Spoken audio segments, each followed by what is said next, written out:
first of all, very, very thank you, Amit ji, for coming on our platform and to guide the students and the college students to build their career. So, on the behalf of all of my team, I congratulate you very much. So, let me take this honor to introduce you as a pronounced speaker on our platform. So, आपने अपनी graduation को electronics के अंदर आपने graduation अपनी complete करी है Delhi university से। फिर आपने अपनी एमएससी की पढ़ाई आईआईटी गुवाहाटी से करी। आपने फिर वहाँ पे आपने आईआईटी जैम को 2013 के अंदर क्लियर किया। फिर आपने यूजीसी नेट जेआरएफ 2014 के अंदर क्लियर किया। फिर आप अभी करेंटली पीएचडी परस्यू कर रहे हैं one of the most reputed institute like national physical laboratory new Delhi से। सो आपकी प्रोफाइल सर काफ़ी इंस्पिरेशन है सारे हमारे स्टूडेंट्स के लिए जो भी हमें देख रहे हैं, चाहे वो रिसर्च फेलो हो या फिर कोई भी कॉलेज स्टूडेंट्स की, उनके एक मोटिवेशन मिलती है इस फील्ड में आने के लिए। ये बहुत रेप्यूटेड फील्ड है, कोई शक नहीं है उसमें। सो आपके लिए बारे में एक और बात, आपने अपने 5 रिसर्च पेपर पब्लिश करे हैं अपने नाम पे। आपको one of the 2 most prestigious award मिला है like Aryabhatta award and the junior research fellowship award. आपको कई सारी excellence certificate from like most reputed IIT Kanpur के द्वारा प्रदान की गई है। सो अमित जी, सबसे पहले तो स्टूडेंट्स के लिए let me ask you a very simple question sir. आपको क्या लगता है लाइक इंडिया में एजुकेशन को लेके कि कहीं ना कहीं हम लैग कर रहे हैं? सरकार पीएचडी में तो रिसर्च पे ध्यान देती है, आप एमफिल करेंगे तो भी देती है, बट कहीं ना कहीं हम सेकेंडरी और कॉलेज ग्रेजुएशन के टाइम पे ये रिसर्च वाली चीज़ें लैग करती है। क्या उस टाइम पे एजुकेशन सिस्टम में ये चीज़ होने से और बेनिफिट मिल सकता है स्टूडेंट्स को कि और वो अच्छा कर सकते हैं इस फील्ड में और आने के लिए उन्हें इंस्पिरेशन मिलेगा, उन्हें नॉलेज होगी इस फील्ड में आने के लिए? आपको क्या लगता है? इस फील्ड में जैसे अगर बात करें, अगर मैं अपनी बात करने लग जाऊं कि मैंने ग्रेजुएशन में क्या कि ग्रेजुएशन में क्या मुझे उतनी नॉलेज थी, क्या 11th-12th की भी बात करें, वहाँ पे भी हम साइंस में, अगर साइंस में घुसने के साथ ही हमें दिखने लग जाता है कि हाँ कई साइंटिस्टों के नाम पढ़ते हैं कि हाँ इन्होंने ये किया, इन्होंने ये किया। अगर जैसे हम उन कंट्रीज को कंपेयर करने के बारे में सोचते हैं तो हमें लगता है कि वो कंट्रीज तो इतना अच्छा करती हैं, हमारे यहाँ पे एक नोबेल प्राइज तक भी नहीं आते। मतलब एक आया था, वो भी बहुत पुराना है, मतलब आजादी से भी मतलब नियर वो मान लो कि इतना पहले आया था, आजादी के पहले का ही है, उसके बाद एक भी आ नहीं पाया।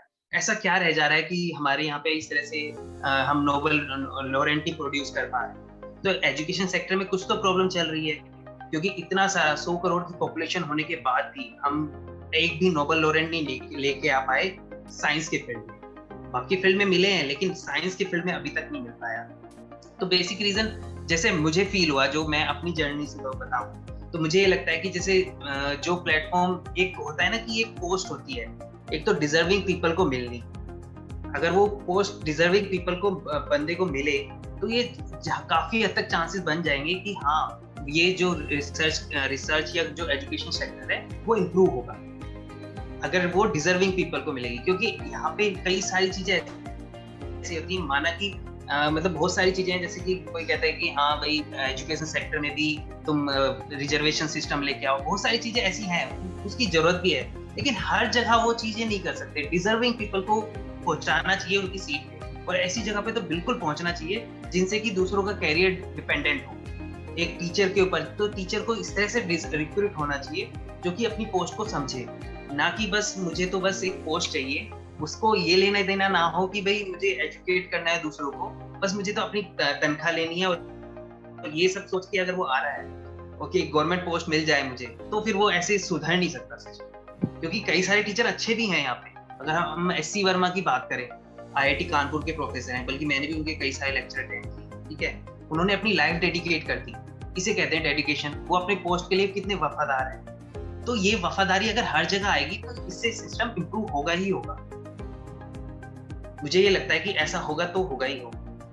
बिल्कुल सर, बेसिकली अगर पैशनेट लोग इस फील्ड में आएंगे, जो पैशनेट हैं, not by for the money, like जो पैशनेट है टीचिंग में, जो बच्चों को इंस्पायर करने में, तो ये चीज़ें इंप्रूव हो सकती है। और बिल्कुल कि मतलब एक रिसर्चर जो होता है वो पूरे कंट्री को सर्व करता है, वो अगर उन्होंने कोई वर्क करा तो वो पूरे लोग के लिए जनहित में वो वर्क करता है। तो हमें इस चीज़ की इम्पोर्टेंस समझनी होगी कि क्या एक रिसर्चर की इम्पोर्टेंस क्या है और ये कितना रेप्यूटेड फील्ड है। हाँ, और ये चीज़ ये भी होनी चाहिए कि एक जो जैसे रिसर्चर ने जिन्होंने जो भी कुछ प्रोड्यूस किया है, अगर कंट्री ही उसको रिकमेंड नहीं करेगी, उसको ओपनली उसको अवार्ड नहीं करेगी, तो भी वो मतलब जो बाकी पब्लिक है उसके अंदर नहीं जाएगा कि उसको ज्यादा से ज्यादा अवार्ड दो, जो चाहे वो छोटा सा ही क्यों ना क्या हो, लेकिन उसको अवार्ड करना चाहिए, जिससे क्या होगा कि लोगों के मतलब जो बच्चे हैं, छोटे बच्चे अभी जो ग्रो होने लग रहे हैं, जो 11th-12th से स्कूल से निकल रहे हैं, उन सबको भी ये देख के लगेगा कि हाँ हमारी कंट्री में इस तरह के लोगों को ऐसे अवार्ड मिलता है, तो हम भी कुछ ऐसा करें, ये इंस्पायर होएगा उनके लिए, तो इसे रिकमेंड करना चाहिए लोगों को। तो आगे के कुछ क्वेश्चंस अक्सर लेंगे जो डिस्कस करेंगे आपके साथ। सर जैसे कि हमारी सोसाइटी में प्रेजुडाइज स्टेरियोटाइप्स बनी हुई है कि आप सक्सेसफुल तभी हो जब आप आईएएस, डॉक्टर या इंजीनियर्स बनो, लेकिन आपने सर क्राउड से हटके सोसाइटी को कुछ देने के बारे में सोचा, तो sir what motivates you to choose the field of research? मतलब अगर मैं स्टार्टिंग से बात करूँ तो स्टार्टिंग में मेरा ऐसा कोई वो था नहीं कि मैं रिसर्चर के उसमें जाऊँगा। स्टार्टिंग में जैसे मैंने 12th कंप्लीट करी, फिर सीधे के सीधे बीएससी ज्वाइन करी, ठीक है। बीएससी में भी जब मेरे को एक टीचर मिले जो कि हमें ईएमटी पढ़ाते थे, इलेक्ट्रोमैग्नेट, ठीक है, तो उन्होंने मतलब एक बार वो आईआईटी जा रहे थे, तो आईआईटी जब जा रहे थे तो हमें भी लगा कि यार आईआईटी का बहुत नाम सुना है, हम भी, मैं खालसा कॉलेज में हुआ करता था, खालसा कॉलेज में ही पढ़ाते थे, ठीक है। तो उस टाइम पे उनसे मिले तो उन्होंने मतलब एक तरह से उनके साथ एक इंटरेक्शन इस तरह का हुआ कि उन्होंने कहा कि हर किसी के बस की जाना नहीं होता आईआईटी में, तो एक तरह का वो एक मुझे वो लगा यार, पिंच कर दिया वो बात हमें, मतलब एक तरह से सभी को किसी ना कुछ चीज पे हो जाता है, तो मुझे पिंच कर गई वो बात कि यार ऐसे कह रहे हैं सर कि हम नहीं जा सकते वहाँ पे। तो उसके बाद से क्या हुआ कि मैंने इस आईआईटी जैम के एग्जाम के बारे में पढ़ा और कि भाई ऐसे ऐसे करके हम एमएससी कर सकते हैं वहाँ से, तो मैंने क्रैक भी किया, ठीक है। वहां से क्रैक करने के बाद जब हम आईआईटी में घुसे तो आईआईटी में जाके थोड़ा एक एनवायरनमेंट थोड़ा अलग ही था, तो वहां से मेरा रिसर्च का हुआ कि भाई मुझे रिसर्च क्यों करनी है। तो अगर कहने लगे तो जैसे कि हमने सोलर सेल्स वगैरह के बारे में पढ़े हैं, ठीक है, तो वहां पे मेरे को लगा कि कुछ नया किया जा सकता है सोलर सेल के अंदर, मैं भी कुछ कंट्रीब्यूट करना चाहता हूँ उसमें। तो हमारी जो लैब हुआ करती थी, जैसे हमारे जैसे वहाँ पे तो एक प्रोजेक्ट की तरह मिलता है एमएससी में, कम्प्लीटली हम रिसर्च के अंदर तो नहीं होते, लेकिन दूसरों को देख देख के, जैसे कि अगर कोई भी इस तरह के एनवायरनमेंट को देखेगा तो उसके मन में भी अगर एक इंटरेस्ट है तो वो जगनी स्टार्ट होगी और कि भाई हाँ मैं भी कर सकता हूँ। तो वहाँ पे एक ऐसा लगा कि हाँ, जब हमारे सीनियर्स वगैरह जो हमें ये एमएससी की क्लासेस वगैरह दिया करते थे, तो उनके साथ रह रह के हमें लगा कि हाँ हमें भी साइंस में कुछ कंट्रीब्यूट करना चाहिए। तो वो थोड़ा एक पीरियड था जहाँ से मेरे को लगा इंटरेस्ट था कि हाँ मुझे रिसर्च में जाना है, तब से। सर मतलब रिसर्च के लिए एनवायरनमेंट होना चाहिए, जैसे कि आपको वो एनवायरनमेंट आईआईटी ने दिया। आईआईटी में मुझे जाके मिला, वहाँ पे देख के मुझे लगा कि मुझे रिसर्च में जाना चाहिए। जैसे वहाँ पे मौका मिल गया था आईआईटी में जाके, आपको मतलब फिर भी काफी ओपन हो जाते हो कि भाई क्या क्या किया जा सकता है। जैसे बीटेक के स्टूडेंट्स देखो वहाँ पे, और एमटेक के भी हैं और पीएचडी के लिए भी आते हैं, तो वहाँ पे जब तुम इन सबको देखोगे ना तो तुम्हारे उसमें भी आएगा, तुम्हारे पास ऑप्शन रहेगा कि इधर भी जा सकते हो, इधर भी जा सकते हो, जॉब के लिए चले जाओ डायरेक्टली, लेकिन तुम्हारा जो एक होता है ना कि तुम्हारा अपना पैशन होना, वो एक तरह से ग्रो होने लग जाता है कि हाँ मुझे तो अपना जो मन में चाहता हूँ वो करूंगा, ये नहीं कि मैं इधर उधर मतलब वो करूँ कि पैसे के पीछे भागना है, हर चीज नहीं रह जाती। तो केवल रिसर्च में भी अगर करेंगे तो वहाँ पे भी किया जा सकता है। जैसे कि कई सारे जो आईआईटीएंस होते हैं, कई मतलब दिल्ली में भी, गुवाहाटी में भी कई स्टार्टअप जो स्टार्ट करते हैं, तो वो इसीलिए कर पाते हैं वहाँ पे क्योंकि उन्हें वो ओपन टू वर्ल्ड हो जाते हैं। तो वो सब जगह के लोगों का आना, बाहर से लोगों का आना, ये सब चीजें ना एक तरह से मोटिवेट करता रहता है कि हाँ वहाँ पे क्या हो रहा है, इधर क्या हो रहा है। तो ये सब चीजें एक पर्सन को मतलब अगर वो एजुकेशन सेक्टर में है तो एक तरह से मोटिवेट करता है। यस सर, मतलब सबसे इम्पोर्टेंट चीज एनवायरनमेंट होती है सर, कोई भी चीज में जानने के लिए। जैसी संगत वैसी रंगत कहते हैं ना, तो एक संगत हो जाती है ना तो उसके बाद तुम्हारे अंदर एक रंगत आनी स्टार्ट हो जाती है कि हाँ मुझे ये करना है। सर जैसा कि मयंक सर ने अभी मेंशन किया, आपको one of the most prestigious and honourable Aryabhata award मिला, तो इसके लिए आपने कितना हार्ड वर्क किया और आपको इसको मिलने के बाद आपको कितनी खुशी हुई सर? ये वैसे जो अवार्ड मिला था एक कॉन्फ्रेंस थी मिला था। तो कॉन्फ्रेंस में होता क्या है कि हम पोस्टर प्रेजेंटेशन वगैरह, तो उस पोस्टर प्रेजेंटेशन में मतलब जैसे आर्यभट्ट नाम से ही हो रहा है, थोड़ा ये है कि कुछ तो तुमने कुछ ऐसा ही कुछ अलग हटे मेरे उसमें भी उनको प्रेजेंटेशन में लगा, तो उसके बाद उन्होंने मुझे अवार्ड दिया, मुझे मिला, तो मुझे बहुत खुशी हुई थी उस बात के लिए कि उन्होंने मेरे वाले प्रोजेक्ट को ही चुना, मतलब मेरी प्रेजेंटेशन पे ही ये किया। तो लेकिन वो ऐसी क्या चीज थी जो अगर ये मैं कहूँ कि भाई उस प्रेजेंटेशन में ऐसा क्या था, तो अगर तुमने ये सुना हो कि जैसे कि होता है ना कि 2 लेन रोड 4 लेन रोड, अगर जैसे कोई इलेक्ट्रॉन को फ्लो करते हैं किसी वायर के अंदर, तो वो कब फास्टली मूव करेगा, कब स्लो मूव करेगा। जैसे वायर्स होती हैं, फ्लो कर रहा है, तो कब ऐसा होता है कि वायर क्यों लेना है, थिन वायर क्यों लेना है, सबका मतलब एक उस कंसेप्ट को समझना कि वो थिन वायर से क्या फर्क पड़ रहा है, थिक वायर से क्या फर्क पड़ रहा है। तो ये एक इस तरह से था कि 2 लेन सिस्टम और 4 लेन सिस्टम। 2 लेन सिस्टम में गाड़ियां थोड़ी रुक रुक के जाएंगी, 4 लेन सिस्टम या 8 लेन सिस्टम बनाओगे तो गाड़ियां थोड़ा इजीली मूव करेंगी, तुम्हें वहां पे ट्रैफिक नहीं मिलेगा। तो यही कंसेप्ट कुछ मैंने इसमें भी लगाया था, तो उन्हें ये कंसेप्ट बहुत पसंद आया, तो उन्हें लगा कि हाँ ये आउट ऑफ बॉक्स है, तो उन्होंने मुझे अवार्ड दिया। Great sir, congratulations sir from my side sir. Sir अब आगे के क्वेश्चंस अमन सर लेंगे।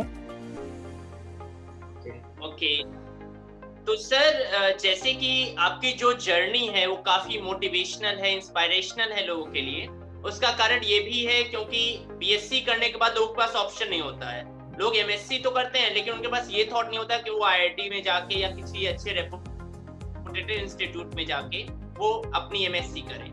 तो क्या ये पॉसिबल है, जो बच्चे एक नॉर्मल कॉलेजेस से आते हैं, बहुत अच्छे इंस्टीट्यूट या यूनिवर्सिटी से नहीं पढ़े हैं,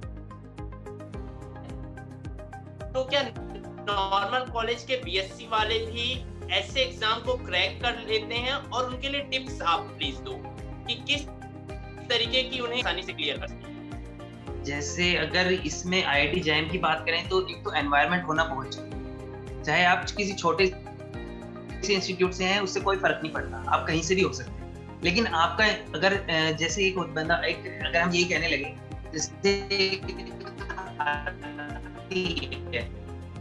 कहानी तुमने, एक हाथी का जब छोटा बच्चा, उसको जो उसका महावत होता है, छोटे बच्चे को ऐसे उसके पैर में बांध के ना और उसको रखता है, एक रस्सी से बांध देता है, ठीक है।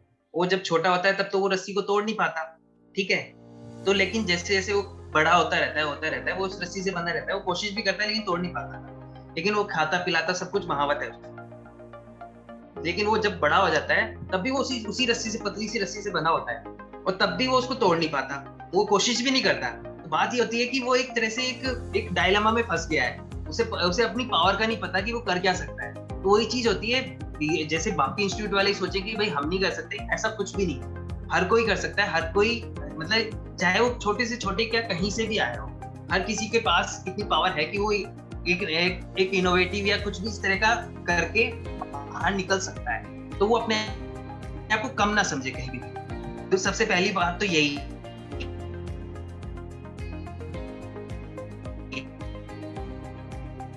कि वो अपने आप को कभी भी कम ना समझे। कि कुछ दोस्त मतलब जैसे अगर वो अकेला नहीं कर पा रहा है, कुछ दोस्त इस तरह के जुड़े जो कि वाकई में वो डेडिकेटेड हो उस फील्ड के लिए। अगर उसके अंदर वो डेडिकेशन आ गया तो वो पक्का जग कर सकता है उसको क्रैक। कोई भी एग्जाम हो, चाहे आईआईटी जेईई हो, नीट हो, किसी भी तरह का एग्जाम हो, क्रैक किया जा सकता है। ऐसा कोई एग्जाम नहीं है जो कोई बच्चा क्रैक ना करे।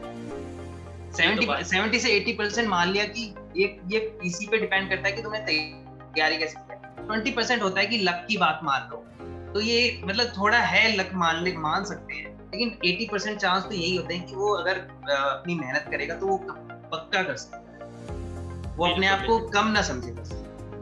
ये तो बात सही है, यानी हर इंसान के पास सेम कैपेसिटी होती है। मेन बात है कि उसको जानना है हमें।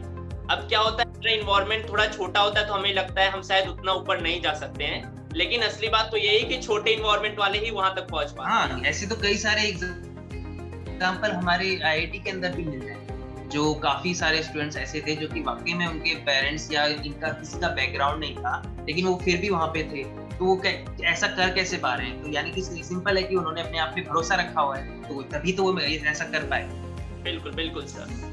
तो सर जैसे कि आपकी जो लाइफ है वो हमेशा से, अभी मैं पढ़ रहा था कुछ देर पहले, तो काफी ज्यादा इंस्पायरेशनल है और हमेशा मैंने सक्सेस ही देखा है कि आपने इतने सारे एग्जाम क्लियर किए, जो मामूली बात नहीं होती। नहीं, हमेशा सक्सेस नहीं है, इसमें कुछ फेलियर भी है, वो लिखा नहीं है वहाँ पे।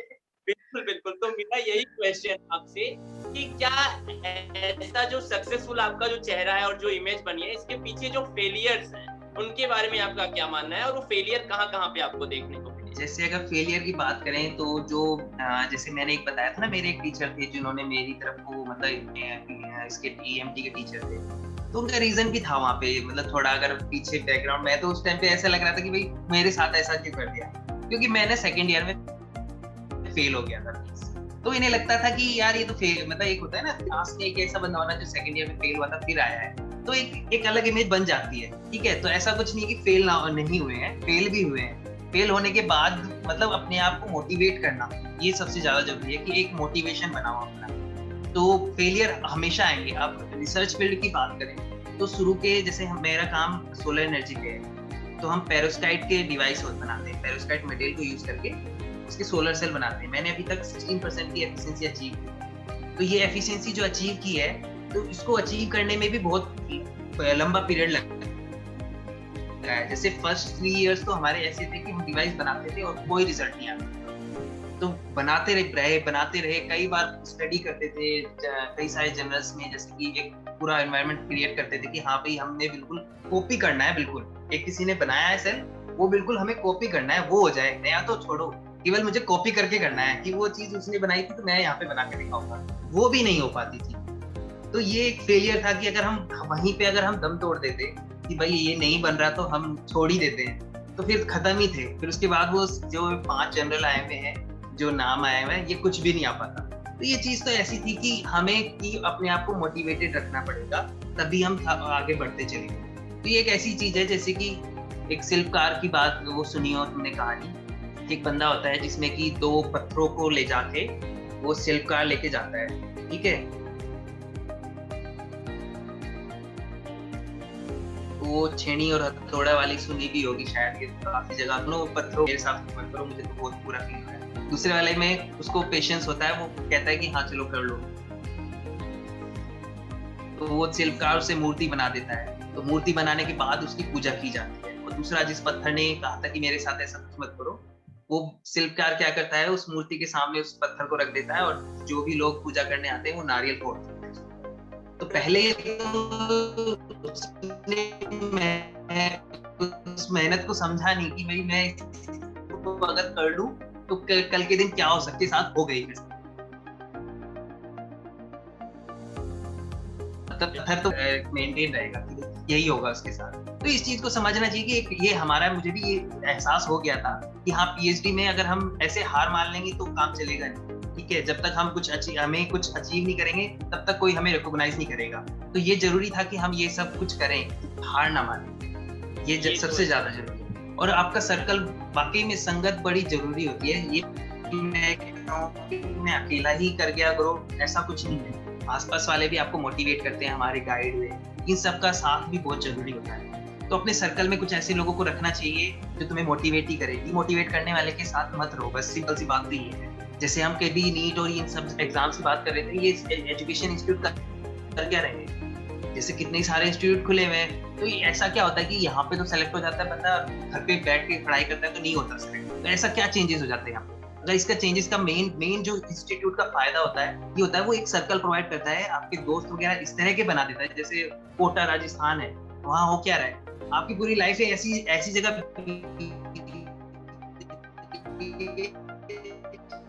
तो आसपास वाले बंदे आपके उसके अलावा, ठीक है, वो केवल एग्जाम की बात करते हैं। कभी बात भी हुई ना तो मजाक में भी वो उसी को रिलेटेड बात करेंगे कि हाँ साइन थीटा ने ये हो गया, मतलब हर एग्जाम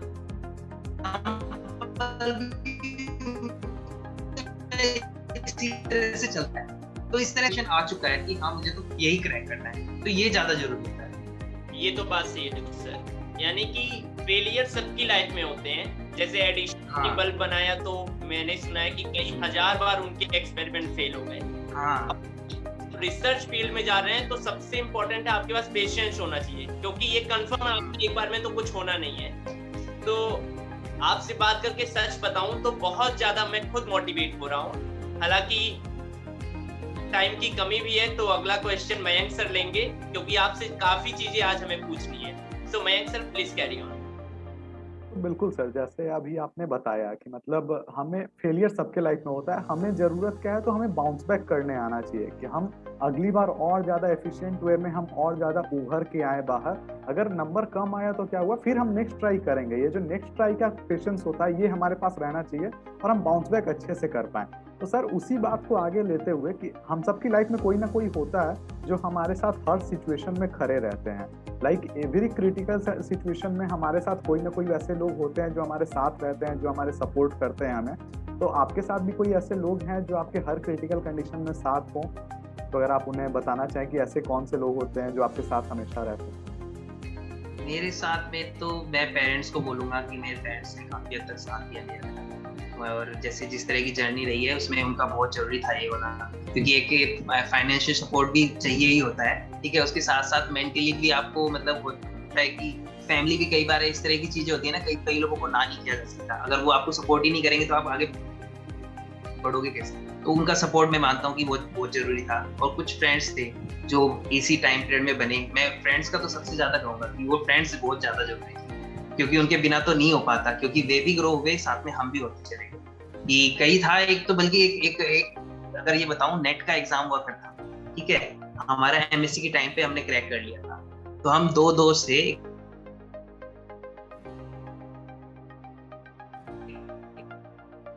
राजस्थान एमपी में एमपीएससी के थ्रू उसने कॉलेज ज्वाइन कर लिया, ठीक है, करंटली वो प्रोफेसर है। तो हम दोनों करते थे, तो हम नेट की तैयारी करते थे, हम उसी रूम पे बैठ के तैयारी किया करते थे। तो होता क्या कि जैसे कि एग्जाम की वो मुझे पढ़ाया करता था, ठीक है, हम दोनों जब बैठ के पढ़ते थे तो मोस्टली वो मुझे सिखाया करता था। मेरा क्रैक हो गया, उसका रह गया, वो भी 1 नंबर से।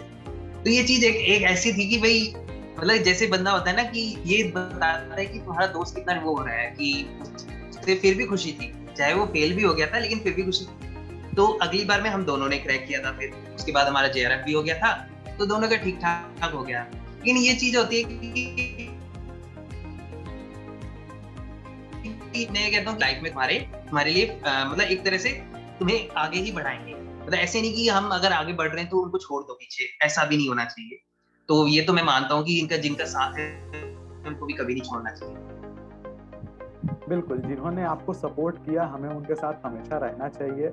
और जो आपको वो एक पिंच वाली चीज़ थी जिसने आपको मोटिवेट किया और आप यहाँ तक पहुँचे, अभी तक आपने बहुत सारी इंटरनेशनल कॉन्फ्रेंसेस कर रखी हैं, तो आपको बहुत बहुत शुभकामनाएं कि आप अभी आगे और भी बहुत सारे इंटरनेशनल कॉन्फ्रेंस करें और हमारे देश का नाम और आगे ले चले। और मैं तो चाहूँगा आपके और 10 या 20 से ज़्यादा जनरल्स अभी पब्लिश हो और आप एक अच्छे पोजीशन पे पहुंच के आप हमारे लिए वो ऐसे बने जो साइंस के फील्ड में हमारे लिए एक नोबल, क्योंकि आपका रिसर्च टॉपिक भी काफ़ी अच्छा है जो अभी हमारे पास वन ऑफ द मोस्ट चल रहा है, जो सोलर सेल्स के ऊपर आपने रिसर्च करने का डिसीजन लिया है। तो आपकी जर्नी काफ़ी इंस्पिरेशनल थी, काफ़ी अच्छी आपने टॉक्स दी, काफ़ी कुछ ऐसे एग्जाम्पल्स जो बच्चे रिलेट कर पाएंगे अपनी। एक तो सर्कल वाली चीज़ बिल्कुल सही बात है कि आपकी जो सर्कल होती है वो बहुत ज़्यादा मायने रखती है, चाहे आप किसी भी फील्ड में चले जाएं, वेदर इट इज़ रिसर्च और योर जेईई और नीट प्रिपरेशन।